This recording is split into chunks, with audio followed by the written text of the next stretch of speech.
Dave Karger, 2 weeks ago for the Oscars, and you're one of those rare pundits who all along knew that this might be the King's Speech. You never went over to the social network bandwagon. How did you know? Well, assuming it wins. Right, and it might still lose. Right. You know, my whole mantra this year was that Oscar voters are not critics. Critics are not Oscar voters. Yes, every Critics Award went to the social network, but just because there's 40 Critics Awards nowadays, whereas there were 3 15 years ago, it doesn't mean that they're any more important, even when the same movie wins each one. Yes, I was talking to some voters who were telling me how much they loved the King's Speech, but you and I could never talk to enough Oscar voters for it to ever be scientific. We're just guessing here.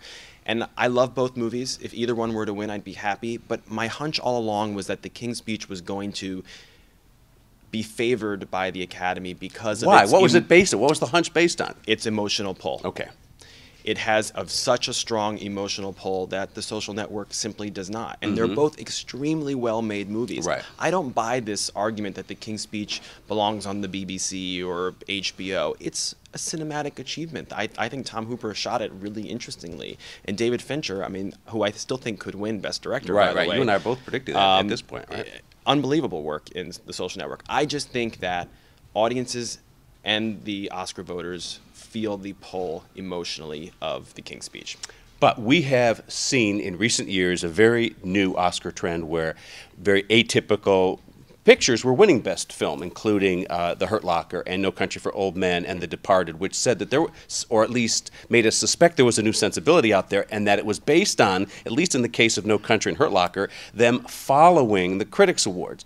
And my theory as to why that was happening was the internet, was because now that they're so plugged in, these alleged geezers in their ivory towers of Hollywood, that now they're paying attention to the buzz by other awards, more attention, and are being influenced by it. So it wasn't such a, I think, shaky Oscar theory that it might happen again. Oh, absolutely not. And believe me, I was wavering. I mean, there were times where I came close to switching to social network, particularly when it kept winning everything. And I also kept thinking, well, is the Academy really going to want to give Best Picture to a British film this year? Why won't they want to give it to a really great American film?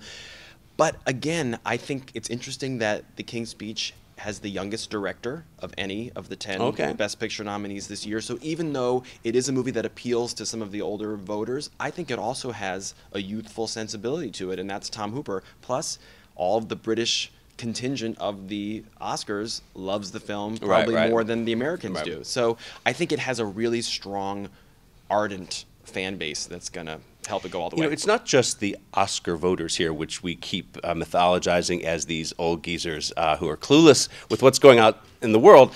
This was across the industry. This was the Directors Guild. This was the Producers Guild. And once we saw this movie cross over from the critics, from the journalists, and we can include HFPA in there being foreign journalists, over to the industry, we saw one of the most clear-cut divisions we have ever seen in awards, where one movie won all of those and another movie won all of these. The last parallel I can see historically to this was Chicago, which won the Oscar, the DGA, and PGA, and it did win Broadcast Film Critics that year, but all the other Critics Awards went somewhere else.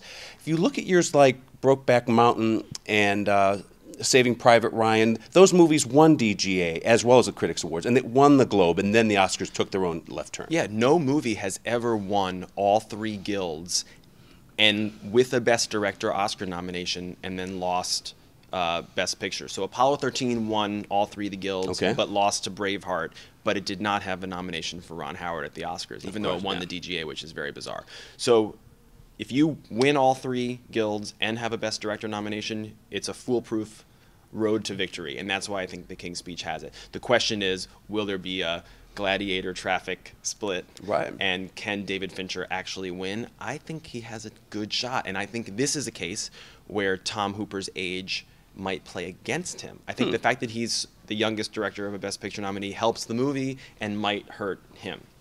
Or do you think a Fincher win would be a consolation prize to Social Network? Because everyone's a little surprised by this. I'm sure even people casting their votes for King's Speech saying, look, this other movie is equally great in other ways, so we got to give it something, and here's the bone. And it's going to win, obviously, Adapted Screenplay. I think it could win for score, the Social Network. But, yeah, if they want to give it a really big one, Fincher's the way to go. Wow.